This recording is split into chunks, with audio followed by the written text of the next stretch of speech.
let's not, I'm grateful actually to Janet because she's covered some of the history of Australia since the Depression and the last 75 years. But what we face today is entirely different, as I'm sure she would acknowledge, compared to the situation that the Hawke-Keating or the Hawke era confronted in 1983.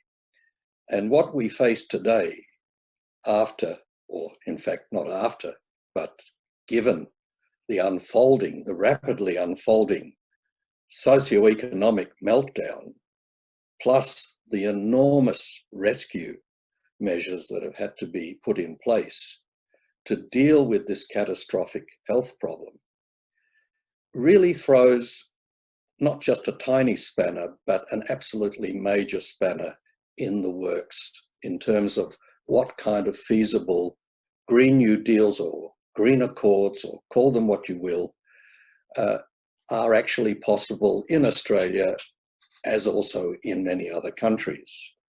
Now let's just, I just want to briefly reflect and note some of the revelations that the current crisis has sheeted home to us. First of all, we've got a situation where we have great profiteering going on in our shops. The prices of food and vegetable are at exorbitant inflated prices, and the ACCC is powerless to do anything. They simply lack the regulatory power to control prices in an emergency compared to rationing or other measures in a war situation. We also have exposed a totally conservative political economic framework in Australia that has been supported by both our major parties. Now, what I'm referring to here is that Australia is particularly noteworthy for the fact that both major parties are obsessed with getting the deficit removed and delivering a surplus. This has led to significant cuts in basic social services, and what it reveals is that the conservative fiscal measures are completely phony.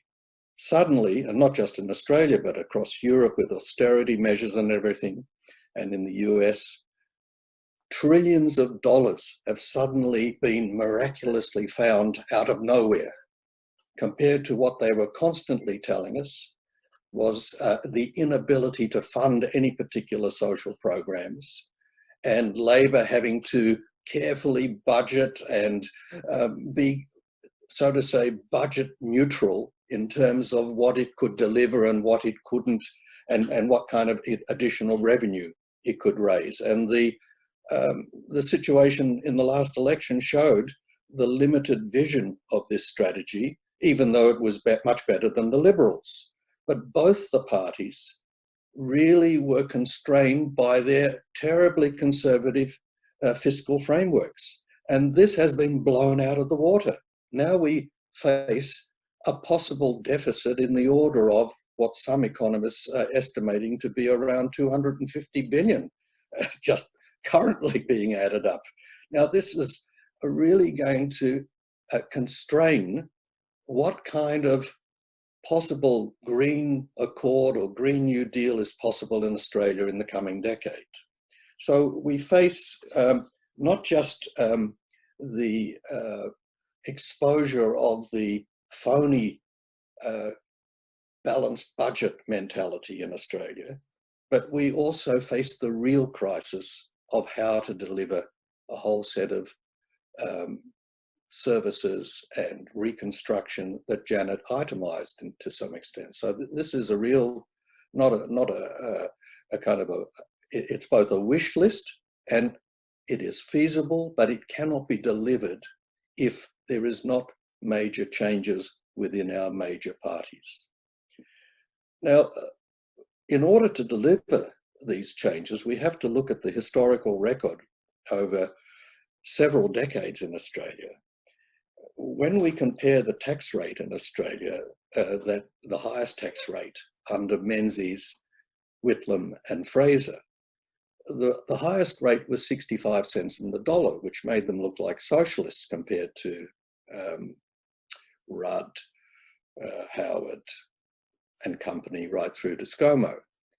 The tax cuts that ScoMo legislated, which have been enacted and will come online, either have to be abandoned and they can only be abandoned if a party or both there's bipartisan support to overturn them, which is highly unlikely at the moment, because the measures that the Morrison government is introducing are essentially risk-averse measures, similar to what FDR delivered in 1933, with the major exception that Roosevelt, in the original New Deal, delivered a massive re-employment program and put millions of people to work in a matter of 2 weeks under Harry Hopkins.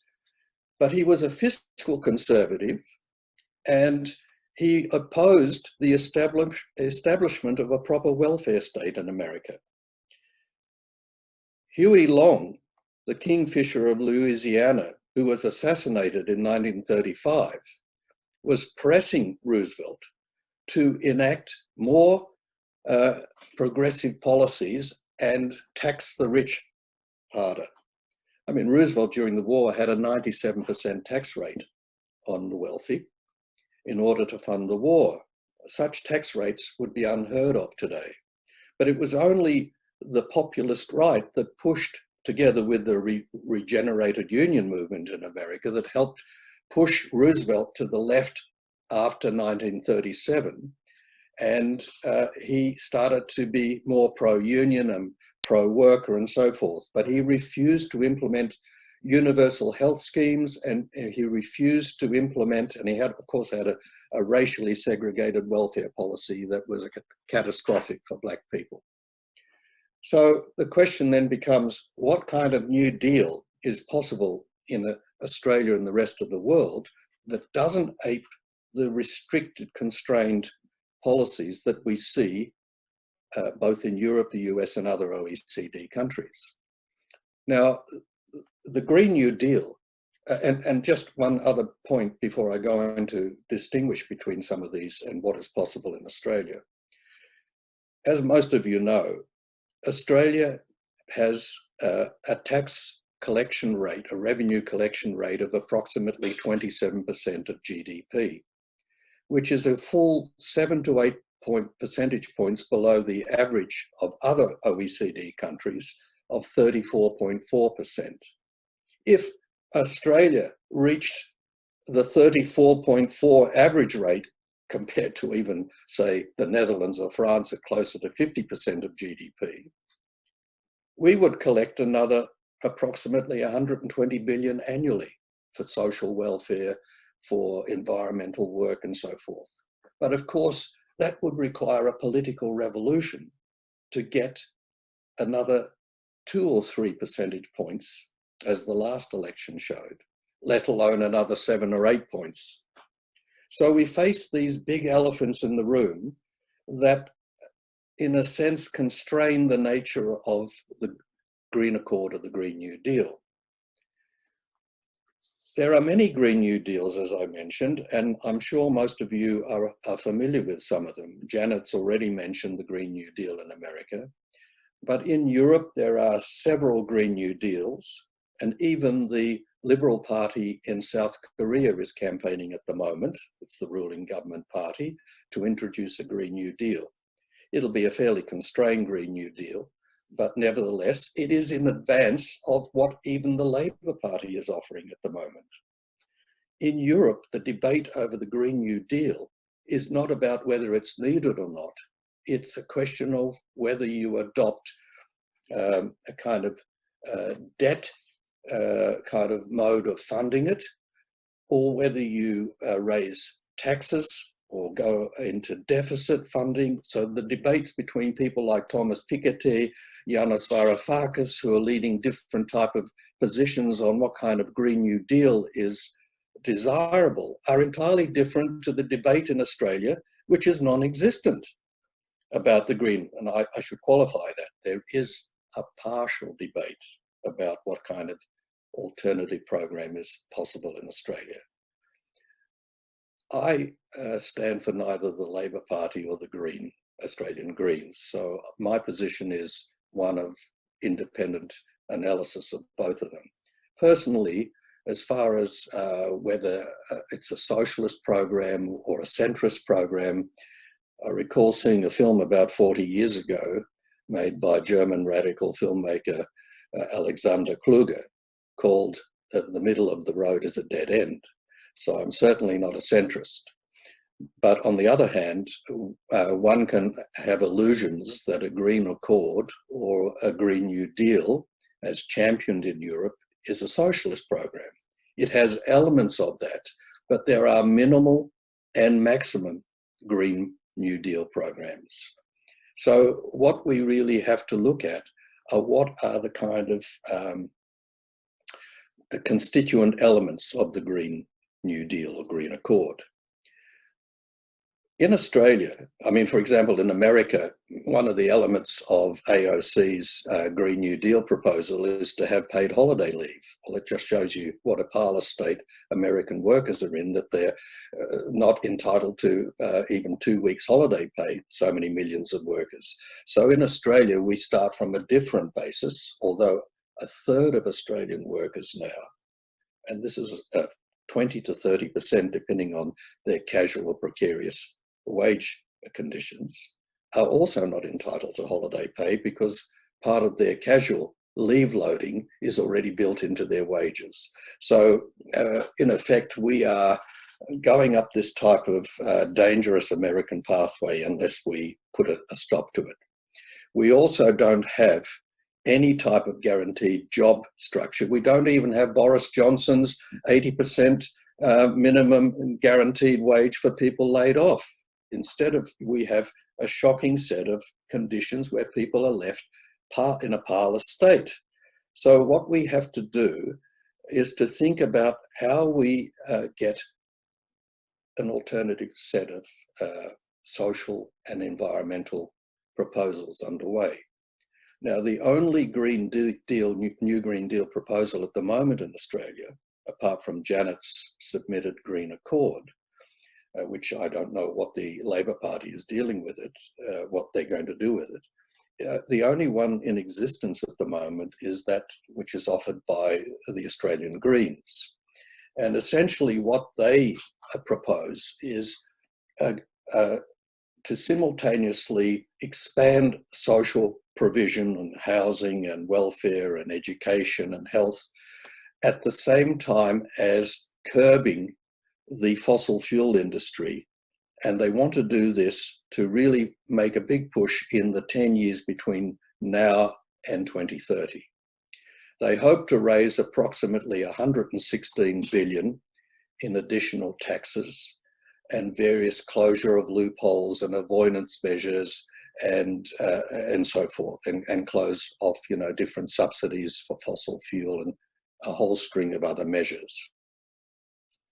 So on the one hand, they've got $116 billion that they hope to raise, which was itemised in their last election program.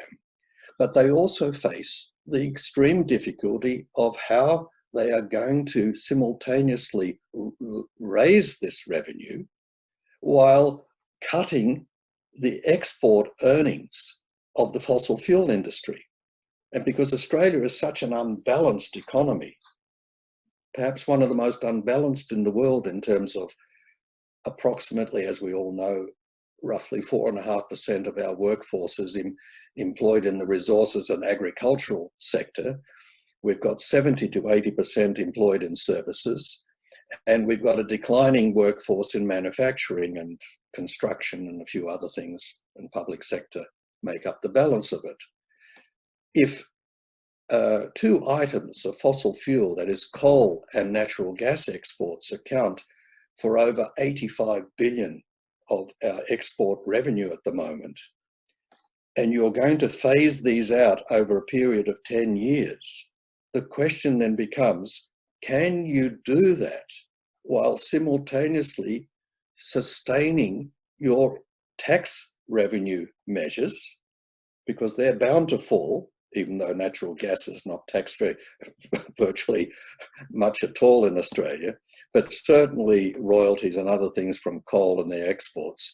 The key thing really is that unless you regenerate some form of manufacturing in Australia, we'll have a tremendous balance of payments problem within a matter of 4 or 5 years through the enactment of this Green New Deal.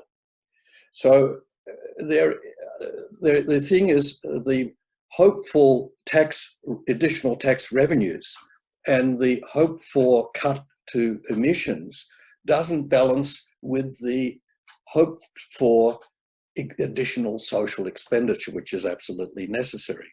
Now, of course, there is no reason why Australia cannot increase the size of its deficit. It's been proven to be a nonsense that we can't have more than 1 or 2 or 3% of our budget in deficit. Look at the emergency measures at the moment. So the question then becomes, what kind of transitional phase is possible in Australia?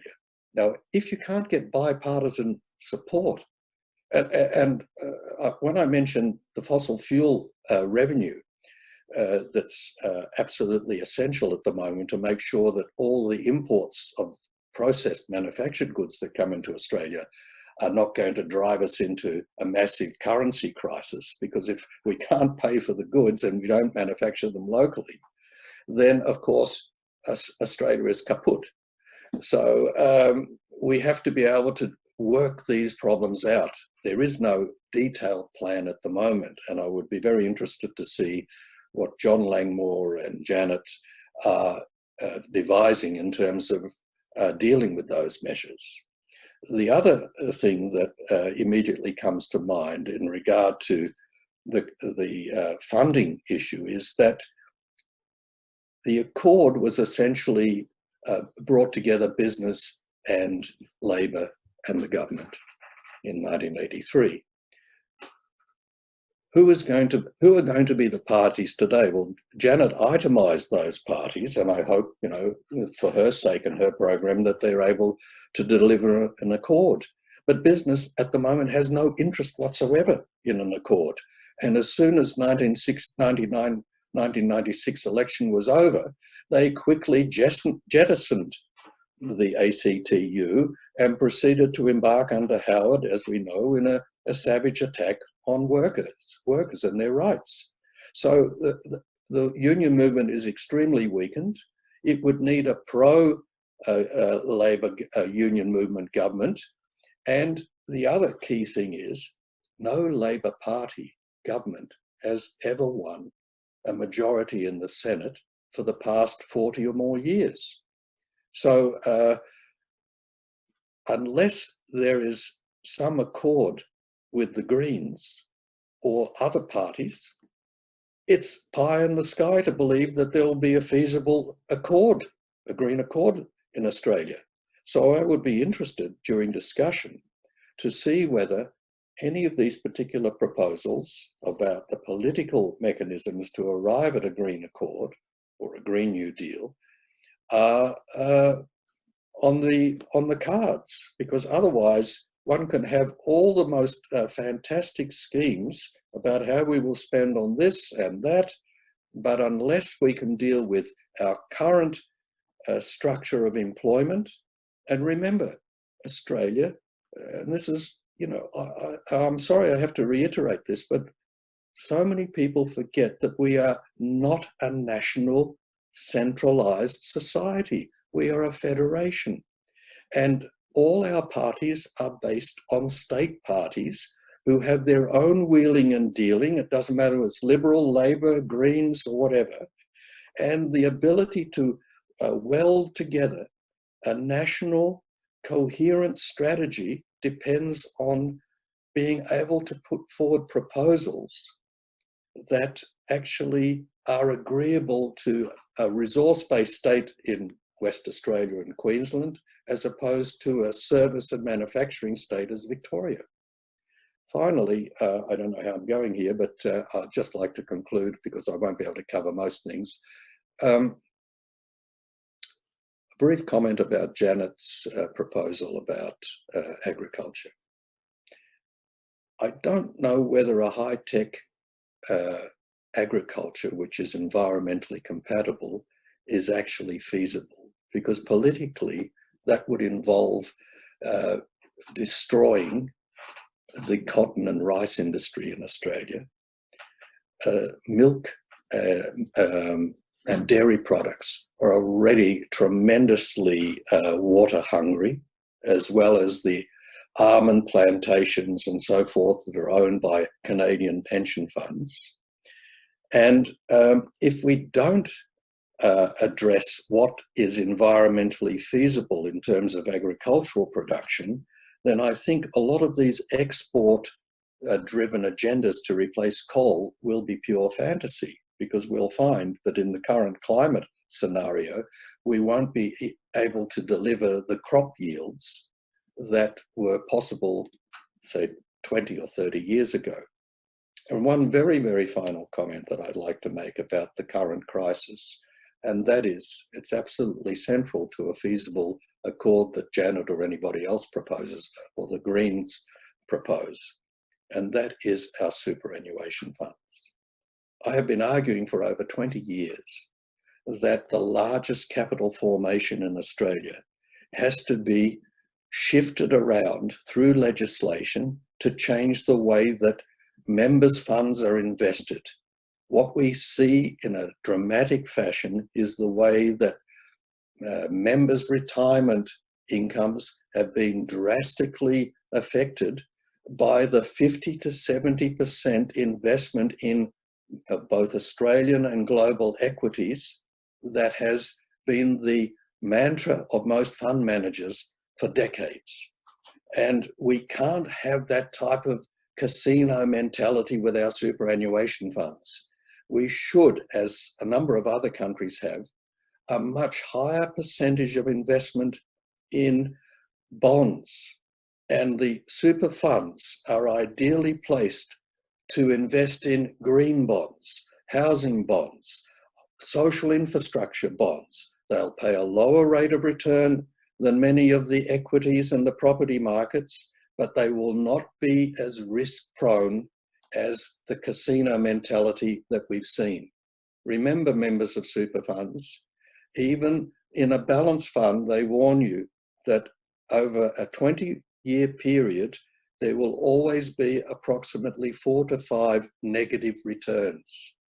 Those negative returns we are currently seeing at the moment, and they seriously jeopardize the livelihoods and risk appetites of many members who can't get onto their super funds at the moment because the phones are jammed.